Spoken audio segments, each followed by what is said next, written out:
Tony, I noticed something new in your background. Your background looks a lot better, but I noticed something new back there. What is that? Number 5? JP5 season, my friend. Oh man, I'm pumped. I'm pumped to see that jersey on your wall, Tony. I'll be pumped to see it in SoFi Stadium. Let's get to the show. Let's do it. Can't wait. San Diego Chargers are fortunate to have Lance Allworth. On blue, ready? Don Coryell.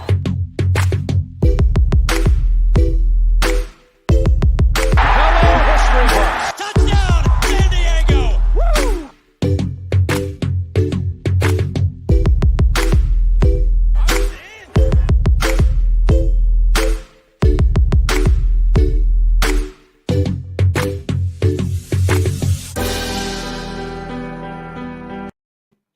What is up, everyone? And welcome into the newest episode of Nuts and Bolts. I'm the nut, he's the bolt, and we're here to try and entertain you guys with some Chargers talk the best that we can. Tony, how's it going, man? Everything is great. So excited. Offseason has been a blast. The coverage seems to be at an all-time high. The social media team just keeps on cranking it out. People are eating it up, getting stuff from OTAs. I've never seen so much fandom involved around, like, these are optional team things. Like, these aren't even the real practices, and people seem to be pumped. You want to talk about our two newest fans at the top of the show? Just like the amount of like celebrity fans that we're gaining here. Oh yeah, there's a lot of new going on around the Chargers right now when it comes to fans. You got the new jersey. I got the new colored long sleeve that I'll be wearing in the 100-degree heat all summer. And we also acquired Cardi B and Meg the Stallion. Drafted them first overall in the NFL new fans draft. Don't ask how we got the first overall pick. With that addition, the hype level goes to another stratosphere right there. Right? Yeah. Right? Everybody's in. Gonna be fun. Maybe hopefully a fan fest concert. Right? Like, I know my kids will be there. Like, last year it was Offspring, and Offspring's cool for my generation. I'm 40. That's how, like, that's from when I was in high school. Mm-hmm. But to see Cardi B and Megan, my kids would be like, oh, I love this song. Like, it would be great. Yeah. If Cardi B and Megan are performing, I will definitely be there. And so will Rose. Rose will enjoy it as well. Yes. Oh, man. It'll bring in a lot. I think the same thing when, like, they brought Snoop Dogg to Draft Fest. That's a great move. These are the kind of things that get fan bases excited, especially, like, Snoop Dogg is more my generation, but I think he also just spreads across all. Like, everybody knows Snoop Dogg from, like, the time you understand music, to even, like, people in their 60s. You know who Snoop Dogg is. He's ubiquitous. Yeah, he's everywhere. Yeah, I was gonna sing it. I don't want any copyright claims because I am that good of a rapper. But let's talk about some of the stuff that's going on right there. And I'll just start with like a fun one off the top is Jamal Davis, the guy that signed the futures contract, the edge rusher depth that wasn't there. He just keeps posting photos of himself, and he looks like an action hero, Mike. He's shredded from his earlobes to his feet. He's just absolutely cut. Now, if there's actual skill behind this muscle and, like technique and things that he can learn from Bosa, and I forget the name of the new D-line coach that's there, right? Like, but he's also gets to learn from Khalil Mack, Kyle Van Noy. Like, he's getting to go to like a master class of pass rushing, and the guy looks like he should be starring in the Fast and Furious 10 movie. Like, he's just ripped. This sounds familiar, like a familiar story. Didn't someone that used to wear a 90s number in Miami do this from the CFL? Was his name Cameron Wake? Are we getting the next Cameron Wake, Tony? Because then it's over. Khalil Mack, Cameron Wake, and Joey Bosa on the same line? Oh, God. And we're not even talking about, like, Chris Rumph bulking up a little bit, right? And then Van Noy with the depth at the edge. Edge rusher Herbert. Could be. Herbert's out here looking like a ripped young man. He said 245. He lied. He's 250. He's 255. Yeah, he doesn't want to be shamed. He doesn't want to be muscle shamed. It's that's the new world we live in now. You can be shamed for anything. Being in too good a shape. How dare you hit the gym this offseason and look like you could play, we could have the green dot on defense playing middle backer. My favorite part of the Drew Tranquil interview with Justin Herbert was when Herbert was like, "Yeah, I love playing basketball, but I can't play basketball anymore. I need to focus on working out and going to the gym." It's like, yeah, stay healthy. When I saw that video, I popped. I said, "Holy cow!"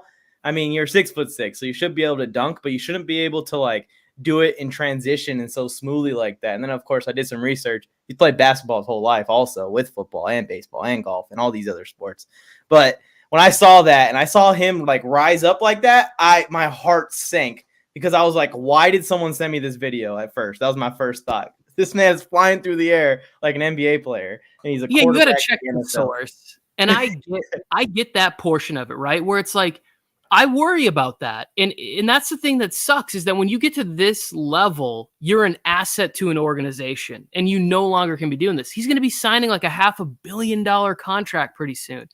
You can't hoop anymore, and that sucks. But, like, here's the good news. You'll retire sometime around 41, 42 years old. You can still hoop. You can still play basketball. Like, I can still get out there and play, and I'm not 6'6" and a superior athlete.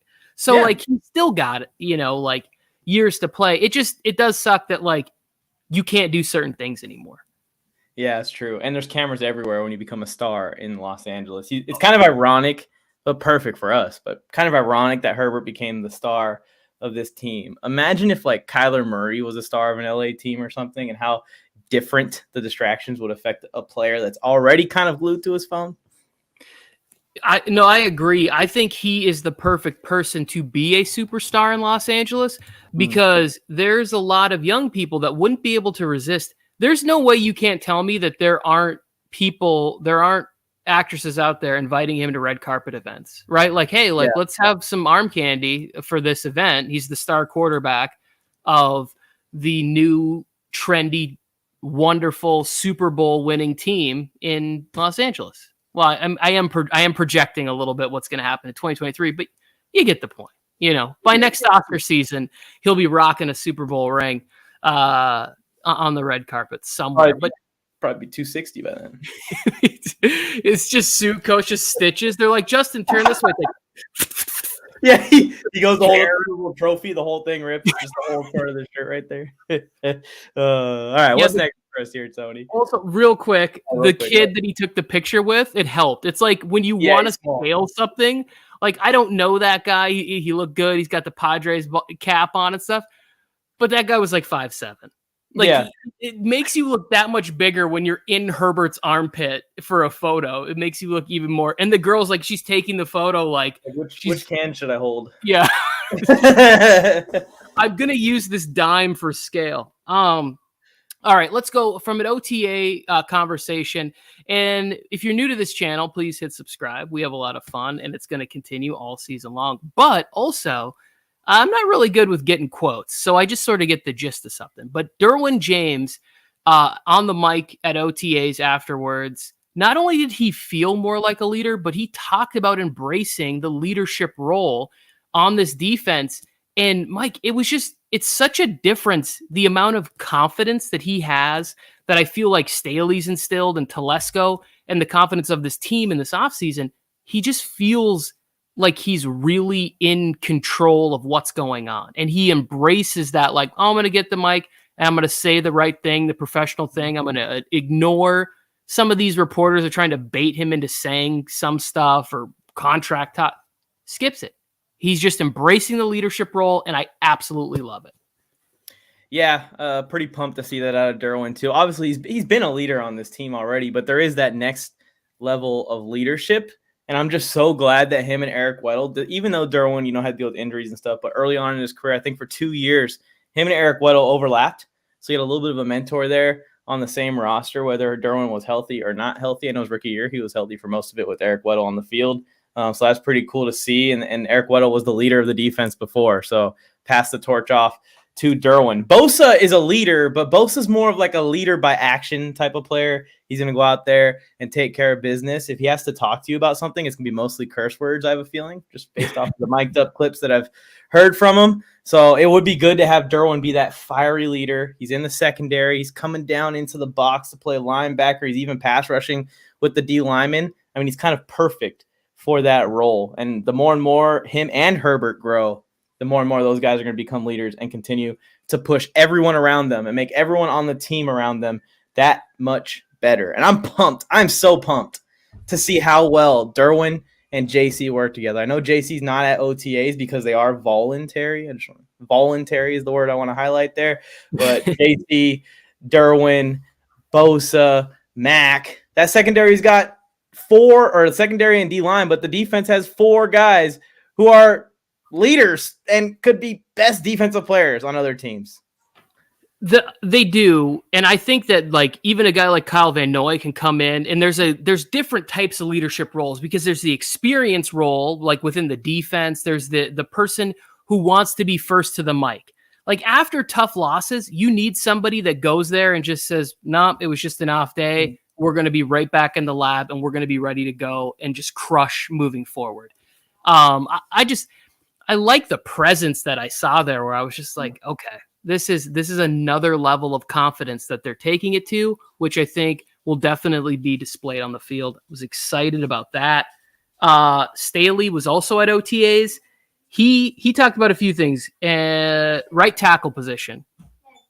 Pipkins and Storm Norton they're gonna duke it out for this spot. That's what it sounds like. Unless they're just like both catastrophically bad. I'm not sure if that's a word or not. I'll go ahead and Google that after the show.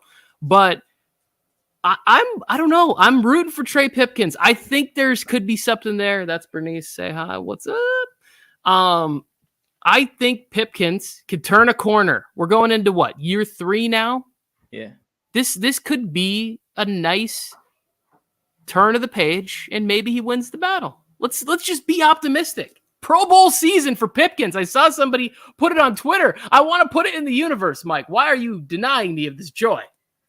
I've been optimistic, Tony. This is the most optimistic I've been as a fan for the last 2 years and the entire rest of my lifetime. Good thing I started social media after we started to load up, after we got Herbert, and after that entire string of trash. That's what I'll call it. But yeah, Pipkins is probably going to get a shot at this, and we may even see Storm Norton get a shot at right tackle. That's kind of the way it's trending. I still want anyone else to be brought in to compete with these guys. Very concerned with that half of the line. I don't expect Zion Johnson to come in and be, a Pro Bowl or an all-pro guy the way Slater did last year. That came through huge. Slater probably alone, the left tackle position, of course, lifted our line to another tier. And I don't want to see us go back down the tier list and go back down into that territory. I don't think that we will, just because of a weakness at right tackle. But I will say I watch, and if they prove me wrong, they prove me wrong. I think it's going to be a weakness. I think it's going to be the weakness of the starting lineup is going to be the right tackle position. Somebody said Gilbert. I don't know what that means, but shout out to Gilberto. I don't know. I'm gonna hang on to hope. I'm excited to see how things go in camp and preseason games. Mike and I got our preseason tickets. We will be there August 13th. Rams. My whole fam's going to be in the building. It's going to be great. Staley also mentioned in that K9 was going to be ready by training camp, which makes me feel absolutely great, right? That he's going to get time on the field in the defense. I feel like he's going to have a better chance to have a feel of what he should be doing, especially with Derwin taking more of the weight, the responsibility of the moments for him. And they can just say, hey, you are athletic and strong and a gifted athlete, and all you have to do is find your gap assignment and just explode through, and just hurt somebody. Just use all of your God-given ability. Yeah. Please. Yeah, I popped this one up. Please, K9. Please. We need you, buddy. We do. I probably even realize. Imagine if both Jerry Tillery and K9 were just studs, just absolute lands. We need both those guys. to be studs because when it comes to the depth in the roster, those two guys are key pieces to that. And K9 is probably going to get a lot of playing time. He's probably starting. I think that Drew Tranquil, Troy Reeder, these guys they brought in are also going to get some work. I think K9 is the ideal guy for them to go be free and chasing running backs down when Derwin James isn't in the box. Yeah, and Tranquil played a lot last year. Like he made it through the season. Everybody just keeps telling me how the guy gets injured. I'm like, he was on the field a bunch last year. Like he played a lot and he played effective. Like he's really good, especially in coverage. He's great. I love Tranquil's vibe. I'm really digging listening to the podcast over there. You guys should go check it out. He doesn't need my plugs. He's got Derwin James and Justin Herbert and Austin Eckler. He's got Asante Samuel. He doesn't need my plug. We need his plug.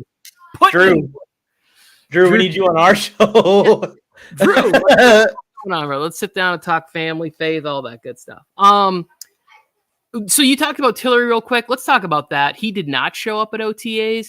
And I thought it was interesting about how he was saying, like, so we have Sebastian Joseph Day, which he's quickly becoming one of my favorite players. His energy is so amazing. It makes me happy every time I see him. And Austin Johnson they're established guys in the middle there. But Tillery was somebody on that D line that was going to have to compete. And I don't know. A lot of Charger fans on Twitter and everywhere else, they're just saying that he's like arrogant and he thinks that he's owed stuff and whatever and all this. I don't know the guy personally. I don't know how he feels, but I hope he competes. Like I think he's got talent to be really strong, especially in a defense that's going to be this loaded. The one-on-one coverage he's going to be able to see. If he can get out there on third down and rush, he could have a big year. Like I hope he goes all in. Any thoughts on Tillery? Yeah, I haven't seen any signs of whatever Chargers fans are talking about. It's probably just because he didn't come to OTAs, contract year, just picked up a bunch of D linemen. Makes sense he's not going to come to OTAs. They are voluntary. I don't think any less of him. I think that he is going to have to compete for snaps on this D line now, but he has a golden opportunity to be a big part of this D line at the same time. So he's got to look at it as an opportunity to prove his worth, whether it is to another team next offseason or to the Chargers just re-signing him and saying, hey, you're a key piece of this thing. Khalil Mack's 31.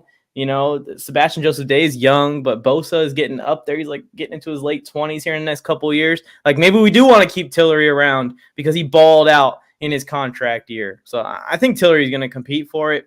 Just the question is it there? He's a little bit inconsistent. You see him shine on plays, especially when he gets a mismatch. I want to see him dominate or at least cause disruption like around the clock, even against good guards, even against good centers. I still want to see you getting in the backfield, at least occupying them so other guys can get in. We didn't always see that. Sometimes I see him going back and I'm thinking in my head, like, bro, you're 7 feet tall, 325. I don't know how heavy he is. He's huge.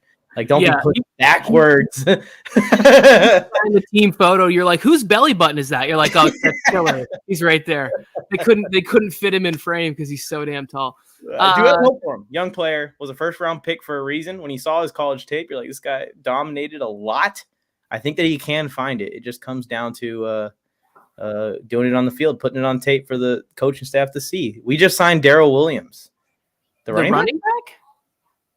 Darrell Williams? I'm gonna look that up. Yeah, I don't know that's I don't know about that, but I'll move on to the last one in here from Staley, and he just talked about the cohesiveness.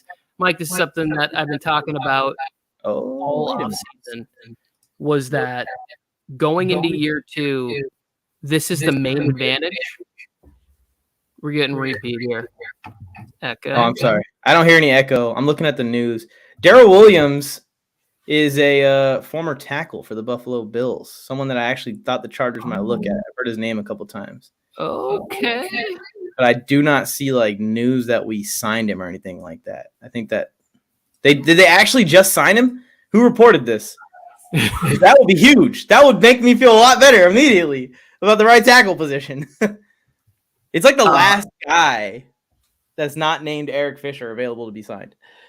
That's Chargers over Raiders, bringing the heat. He's right.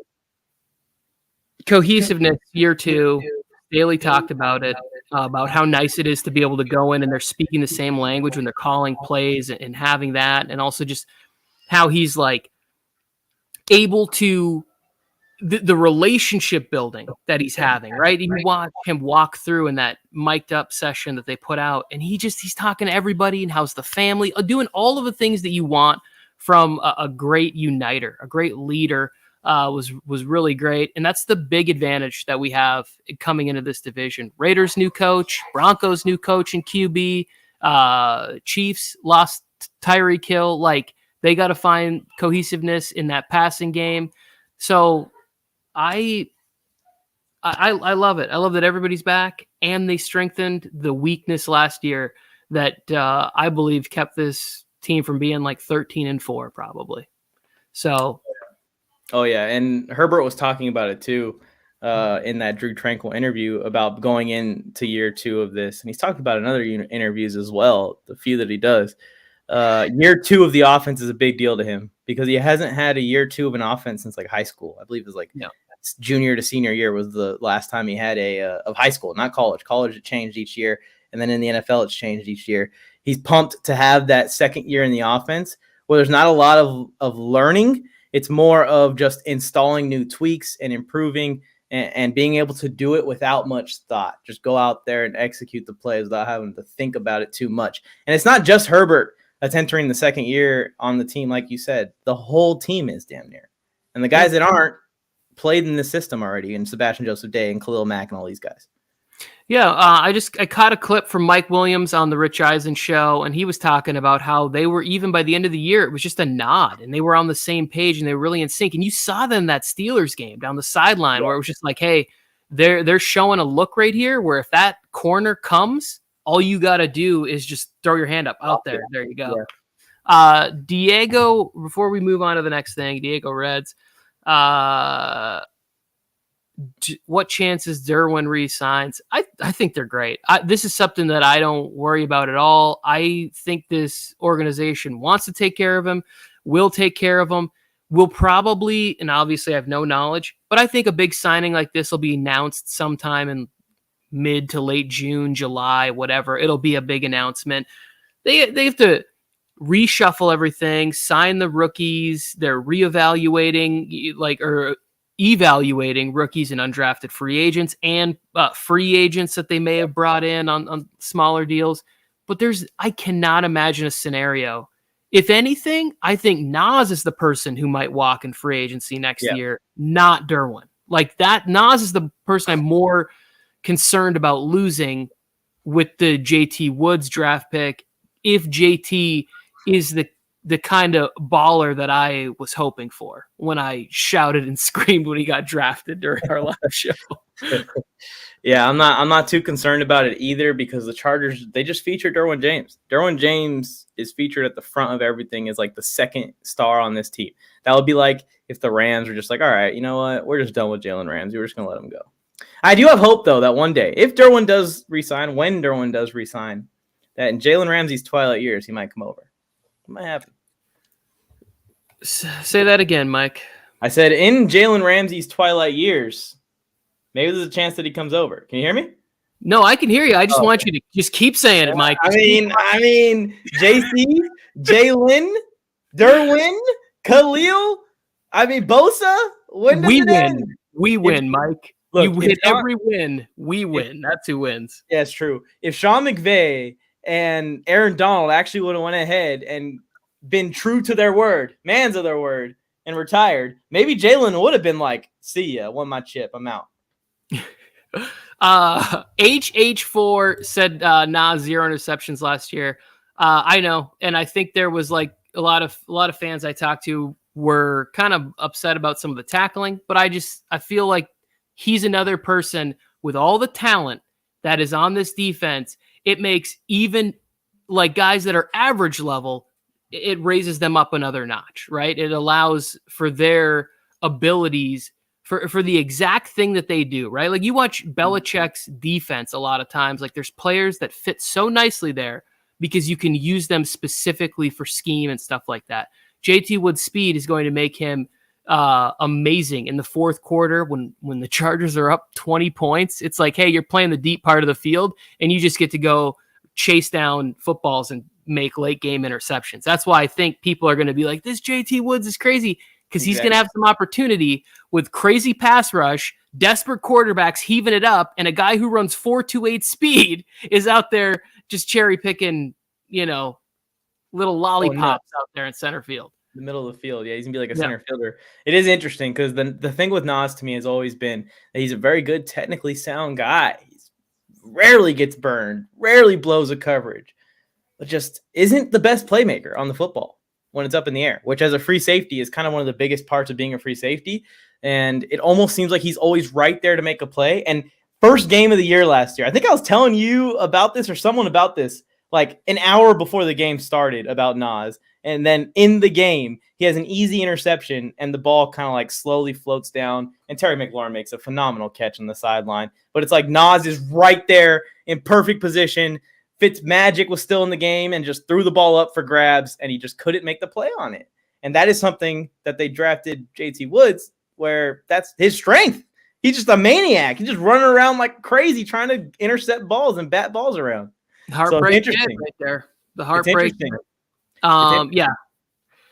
Okay. All right. I'm going to speed round it here. Lindsley, PFF, number 1 center grade, right? So now we got the number 1 QB, the number 1 center, the number 1 left tackle, the number 1 edge rusher, the number 1 safety, the number 1 everywhere. I love it. I don't know. I can't factually back up any of those other claims I just made. Oh yeah. You forgot about the receiving core. Yes. And the receiving running back. Just keep it going. All of it. I love it all. And Peter King's power rankings came out, Mike. I don't know if you saw that, but he had Chargers at number 2 behind the Bills. I loved it. I thought his logic was really great behind what he was saying there was the improvements and then all of the other things that were needing to be worked out and what we wanted to see. And a lot of people were like taking it as a diss if your team isn't in the top 15 or whatever. But it's like, look at the AFC. Look at how loaded it is. I think the first 3 teams were AFC teams. I think it was Bills, Chargers, Chiefs, and then the Rams was like the first NFC team on his list. Everybody knows that's all the smoke is coming from the AFC. Yeah, I think he had the Broncos way up there too. Like the whole top 10 was almost all AFC except for like the Rams and Bucks. And I think the Packers sneaked in, but hey, in my opinion, I would have the Packers outside the top 10 behind every AFC team. He didn't have the Broncos or Raiders in the top 10, and there were some upset fans saying Peter King doesn't know his stuff. It's like these are subjective. These are the middle of the summer. Like Peter King doesn't know. The guy's been covering football for 50 years. He's had conversations with people that we would like die to be a fly on the wall in the room. Like it's Peter King. Relax. Oh, poor Raiders fans. Let's close on a happy story. There was a segment on my favorite show, Speak for Yourself, hosted by that dude, Marcellus Wiley. I love Marcellus Wiley.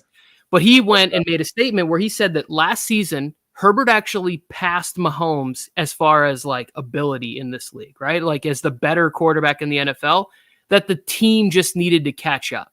And I was like, oh, this would be interesting what everybody else says because they're not former Chargers.